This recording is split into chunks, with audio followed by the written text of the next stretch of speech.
Okay, so the topic for this tiny little unit here is called recursion. Okay, so recursion is not necessarily a new topic in the sense that it's not going to add necessarily stuff to your programming that you can't already do. It's an alternative way of programming. Okay, so let's start with this. How many of you know what this means in math? Anyone? What's it called? Factorial. Yeah, that's called a factorial. And it's just a shorthand way of writing something in math. How do you write 5 factorial in math? Do you know? That's right. 5 times 4 times 3 times 2 times 1. That's what a factorial means in math. It just is a way of expressing something mathematically in that way. But if that's the case, what's 4 factorial? Well, it's 4 times 3 times 2 times 1. Right, that's 4 factorial. But I want to show you something. That means 4 factorial, which you can see right there, is the same as this. Notice how that's the same? So in other words, another way we could have written 5 factorial is 5 times 4 factorial. It would have meant the same thing, right? Because that's what 4 factorial is, and so therefore it fits into the equation. So then another way, let's see if you guys can get this. What's another way I can write 4 factorial? Anyone think of it? I mean, look at the way I wrote 5 factorial. It would be close, 4 times 3 factorial. Now this is mathematics, right? Where you're using these types of expressions. But recursion, in a way, relates to this. It is something that recurs within itself. Okay, so I'm going to give you a presentation on that. Whoops. Real quick. It's a very short presentation today. Okay, so this idea of recursion is the root of the word recur, which is a computer program that uses itself within itself. Okay? More specifically, what we're talking about here is methods. The technical term for recursion is a method that calls itself. Okay? Now, for some students, recursion is the easiest concept you're ever going to learn. For others, it is very tricky to get a grasp on. It's kind of one of those things where either you get it or you don't. But let's take sort of an unrealistic example. Let's say I had a dictionary out, and I asked you to look up a word. Let's say the word was superstitious. So you're going to look up the word superstitious in a dictionary. So the second you find superstitious and you start looking and start reading its definition, let's say you find a word in there that you don't understand. So you start reading the definition. It says a supernatural. Oh, I don't know what that word means. You could stick a sticky note on the page where you were looking up superstitious, then go look up supernatural. And then you'd start reading the definition of supernatural. And let's say there came across a word in there that you didn't understand. Well, you'd do the same thing. You'd put a sticky note on the page for supernatural, and you'd go look up that word, etc. Eventually, you'd get through the definition, and you'd know what that word means. Then you'd go back to the sticky note where you were before, and then you'd go back again to eventually finish looking up the actual word you started with. Seems like a simple way to look something up in an old book dictionary. But that's essentially what recursion means. It means you are sort of doing something within itself. Okay? So here's the way you could look at that in pseudocode. Here's a method called lookup. Again, this isn't real code. I'm going to look up a word, and it doesn't matter what this code looks like. What matters is that this method called lookup calls itself within the method. And this is a bit of a weird syntax, to have a method that's calling itself. And that's what recursion essentially is. It is a method that calls itself. Okay, this technique of using recursion will allow you to take problem solving and subdivide it into smaller categories. You have to know what methods are for this to work. But that's what recursion does, is it divides itself up into methods that call themselves. Recursion is part of pretty much every single programming language, okay? From Java to C# through C++, they all implement some form of recursion, okay? So you may see me use the word function here, which is the same as method. But that would be, again, a recursive function would be a function that calls itself, which kind of relates, again, back to math. So this, again, this idea, and I'll show you back right here, is that's what we have mathematically. This is a math function, 5 factorial. And that math function calls itself. Let me give you another one, maybe a simpler example. What's 2 to the power of 3? Well, you probably know that that's really 2 times 2 times 2. That's what 2 to the power of 3 means. But what's another way I could write this? I could write that as 2 squared, right? So another way I can write 2 to the power of 3 is 2 times 2 squared. So it's very similar to factorial. But let me go a step beyond. What if I have 2 to the power of n, an unknown value? What would it be? Well, it would be, just looking at what I had above, it would be 2 times 2, but what would be its power? How does this number relate to that number? 1 less, actually, n minus 1. That's how I could define powers. And it doesn't have to be a 2 either. It can be any number to the power of n equals that same number times, no, that's probably not a bad, to use a different symbol here, times that same number to the power of n minus 1. That's a way I could define powers recursively. It's also a way I could have defined factorials.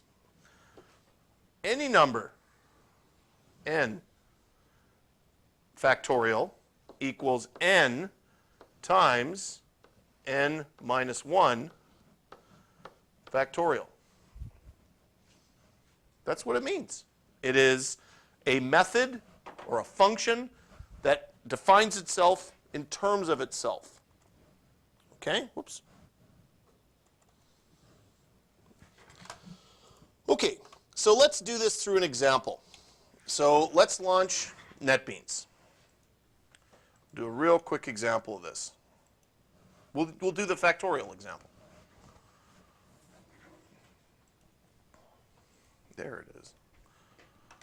Okay, so launch NetBeans, and we'll get going with this.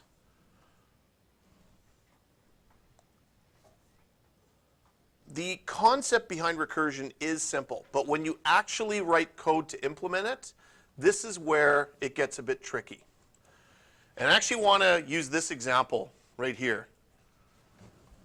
How do we get this to work? Well, it works because of special incidences that are really going to be the way we do this.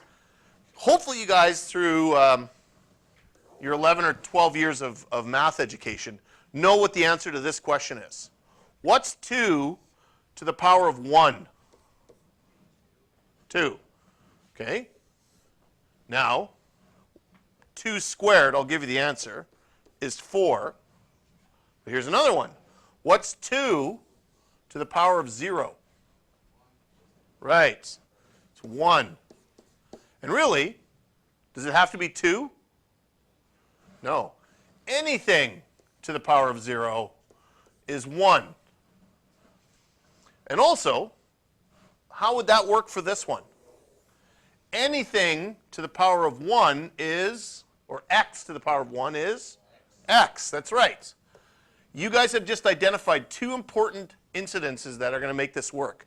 Those two incidences are what are known as base cases. They are sort of exception cases. They are the exception to the rule. Anything to the power of n is that thing times anything to the power of n minus 1. Those are the two exceptions to that rule. And those are known as the base cases. Okay, so let's write some code for this. So I'm just going to make a quick project, recursion example.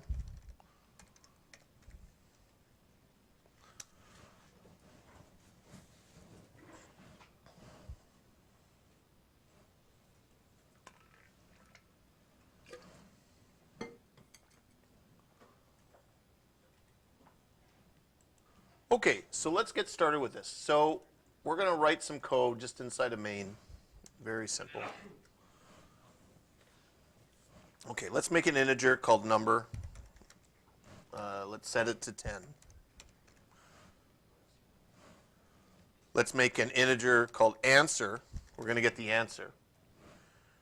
And the answer is going to be derived from a method we're going to write called factorial. We're going to derive what is the factorial of our number. Actually, let's not make it 10. That's a bit high. Let's make it 5. So that's exactly the example I used on the projector. What's 5 factorial? Hopefully, it will give us an answer. So let's output what the answer is. So the answer is answer. Okay? So this is going to be a method. We're going to write a method called factorial that's going to take our number as a parameter, and it's going to calculate the answer. We're then going to take that answer and output it to the screen. That's what we want to do. So we want to write this method called factorial.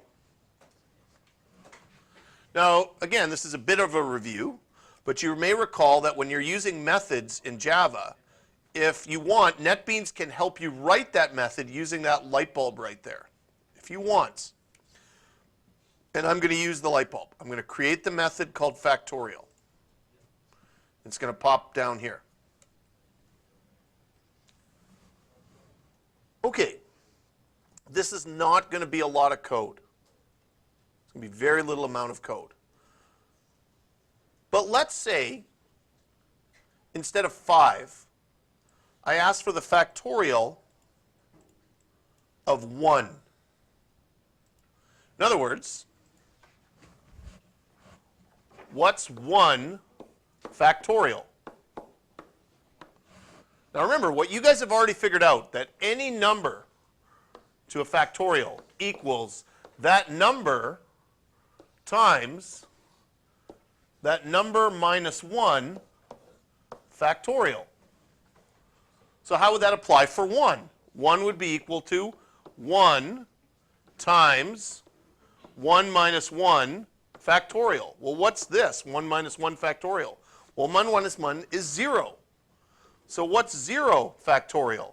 It would be equal to 0 minus 0 minus 1 factorial, which becomes negative 1. And it would just, the problem with this is, what you can imagine is it's going to go on forever. That'll keep getting smaller and smaller and smaller and smaller and smaller forever. So the problem with this thing called recursion is we need a way to stop it. Very much like a loop, recursion works by doing something over and over again. But we need a way to stop it from occurring. We stop it using that thing called the base case. And there may be more than one of them. So I'm going to say base cases. And this is one of those incidences. 1 factorial is just 1. That's it. 1 factorial is 1. We don't need to do some fancy formula for it. So let's use that within our method down here. Let's say, well, if the number equals a 1, let's return 1. Okay? So if I pass this method a 1, I just say, you know what, the factorial 1 is 1. I return it. It's real easy.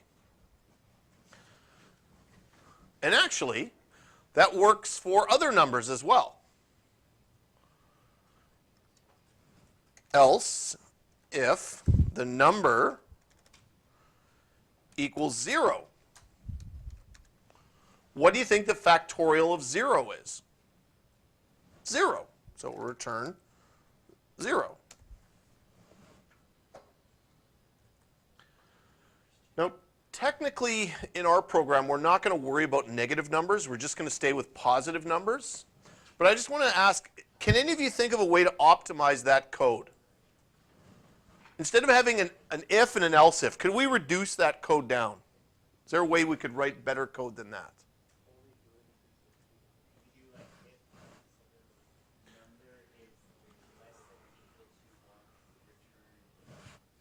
Yeah, absolutely you could, right?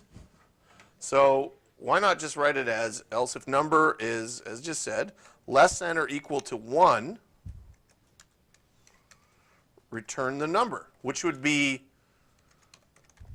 not only work for now 1, it would also work for 0. So if I send it a 0, 0 is less than 1, it would return 0. If I send it a 1, 1 is less than or equal to 1, it will return 1. And now it'll also account for negative numbers. But it won't try and do any math with it. So if I give it -5, it'll return -5. And that's fine. But now we have an else. For the else, we now need to apply our formula. And so here's how it goes. We return the number times the factorial of the number minus 1. And that is it. That's the whole method. And because this method only has one line, I'm actually going to optimize it slightly by taking out some of the curly brackets. Remember, if you only have one line of code, you don't need the curly brackets. And if you only have one line of code, you can actually move the code up to the same line as the if statement itself. And believe it or not, that's it. That's the whole method. If the number is less than or equal to 1, return the number. Else, return the number times the factorial of the number minus 1. Let's try this with a little example. Let's say I give it the number 3 right here. Say I pass it a 3. It'll say, is 3 less than or equal to 1? No. So it'll return 3 times, and then right here, it stops. Because what I'm doing now is I'm making a second method call. So it stops right there and waits for the result of that method call. Well, so then it would call it again. This time, it would go the factorial of 3 minus 1, so 2. So now it's doing it all over again. It says, well, is 2 less than or equal to 1? No. So return 2 times the factorial of 2 minus 1, which is 1. Which means it stops right there, and it calls another method. What's the factorial of 1? Now when it calls this, it hits my base case. Is 1 less than or equal to 1? Yes. So this will now return the answer 1. So now this is substituted with a 1. 2 times 1. This will be now completed, and it will return a 2. 2 times 3 will now be finished, and this thing will be finished, and it will return the answer 6 as the final answer. So recursion is a bit tricky how it works, but its code itself is incredibly simple. So we've asked, or we're going to ask, for the factorial of 5. And let's go all the way back to where I started this today, right here. Who can figure out what the answer to this is? What is the factorial of 5? Well, what's 5 times 4? Come on, let's do some mental math. 5 times 4 is 20, times 3, 60, times 2, 120, times 1 should be 120. 5 factorial should be 120. So if we try and run this, we know what the answer should be. So I'm going to run it and hope for the best. Okay, the code is simple. It's clean. It's very simple to look at. And there it is. The answer is 120. The code is simple and clean with recursion. but it needs something specific. So I'm just going to break this up into 2 lines again, and I'm going to put a comment here. This is what's called our base case.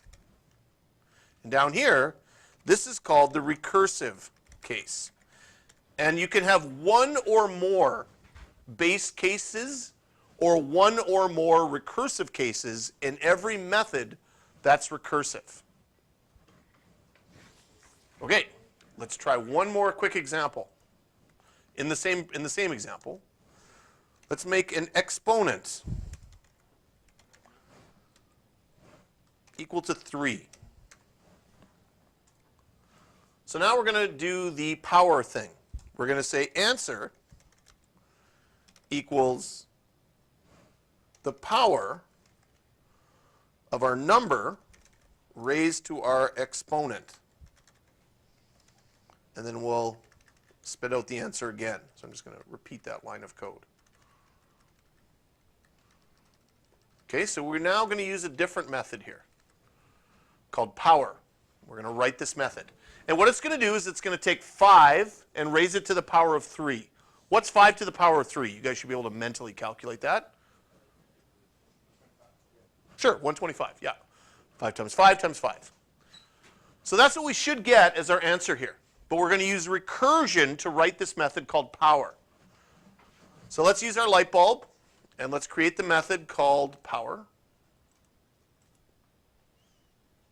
And it threw it down here, so I'm just going to move it up so you guys can see it. Okay. Luckily, whenever you use nice names, when you make a method, it'll carry those nice names over to the method itself, which makes sense. That looks good. Number to exponent. Okay, so we need a base case or base cases, and we need a recursive case or cases. Base cases always go first because that's what stops the recursion. Is what's the special case that I'm going to stop this recursion from occurring at? Now let's take a look back at our board notes here. What were the special case or cases when I was raising something to a power where I didn't have to do a fancy formula? They're in the top corner. When it's either a 1 or a 0. And in both cases it's different, right? It's not like factorial.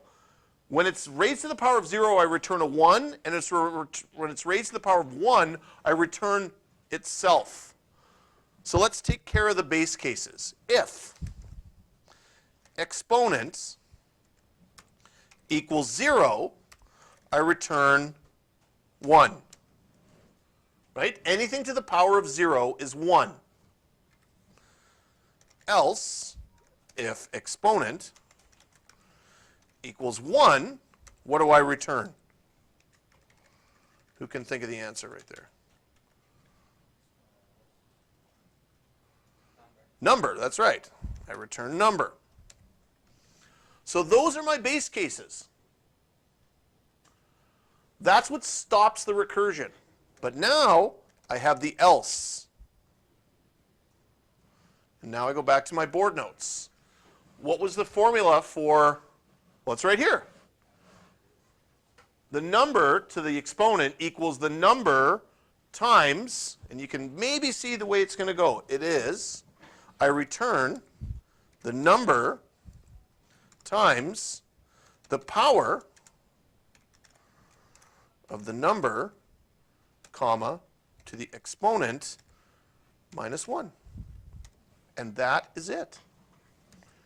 That's the recursive case. Okay, let me just clean the code up a little bit here.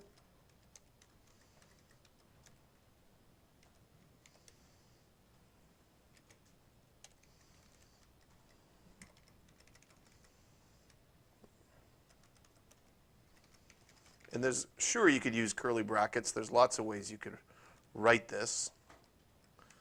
I'm just quickly just throwing this out just so it's a way to take a look at this.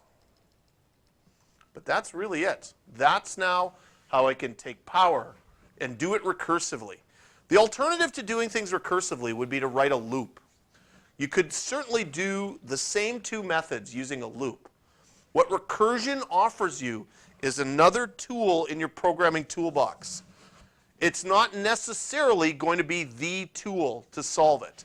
But let's see if it works. Let's see, by the way, I never actually ran that code. Let's make sure power works. And look at that, it worked. I have the factorial and I have the power in one problem using recursion. Okay, in the notes I have that example, so you can certainly look it up in my notes if you want. Come on. It talks about factorials in my notes. I'm not going to go through that now because we've just done it. It does show the alternative way you could write it using a loop, or often known as the iterative method, okay, which is the loop-based method. And one isn't necessarily better than the other. It's just an alternative to your programming. In some problems, recursion is the better way to write it. In other problems, it is not the better way. You should use something like a loop. Okay? But again, as it says in the notes, you need one or more base cases and one or more recursive cases for a recursive method to work. Okay? So then it shows how factorials work using recursion, and then it writes the recursive function factorial or factorial. Okay? They both produce essentially the same results. Whether it's a loop or recursion, you're going to get the same answer. But recursion sometimes gives you shorter code.